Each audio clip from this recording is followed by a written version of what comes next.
Bai, 2023an hasi ginenean indarkerien memoria historikoa osatzeko lanketa horretan, bai azaldu zain bat izen abizen, hainbat tito, garrantzitsuak iruditzen zitzaizkigunak jasotzea, eta horietako bat bazen, lehen urtean landu genuen Clara Rangelen plaza izendatzea. Clara Rangel izan zen lehen emakumea kontabilizatzen hasi ginenetik lehen emakumea erail zutena, eta ulertzen du Clara Rangel plaza izendatzea bere garrantzia eduki zuela,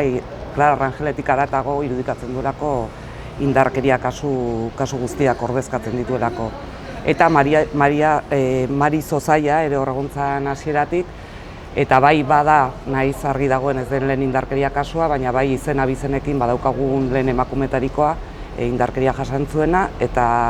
aukera hau sortatu zenean, beste aukera ezberdinak eduki genituen kontseilua mahai gainean, baina bai iruditu zaigun interesgarria izan zitekela jasotzea, berak ordezkatzen duelako ez soilik bere izatea, bere izen abizenak, baizen nolabait ordezkatzen duelako garai bateko sorgin eiza askoz gehiago izan zela hortik haratago. Gauza xumea izango da, ez da, baina emakume talde bat elkartuko da momentu horretan, nolabait fikzioa eta errealitatea, diskurtsoa eta dramatizazio puntu bat emateko aurkezpenari, ez? Eta aipatuko dugu Maria Zozaiakoaren bizitzaren pasarteren bat edo ze gertatu zitzaion, baina gero izango da emakume multzoa eta baita ere aipatuko dugu gure ustez sorginen eiza dela eta guk ikusten dugun planteamendu ideologikoa edo nolabait boi bukaeran. Eta hori uztartuko dugu abestitxo batekin,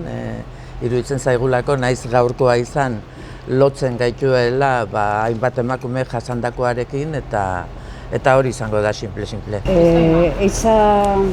Sorginen eiza zer izan zen ulertzeko ere konbidatu ditugu bi historialari,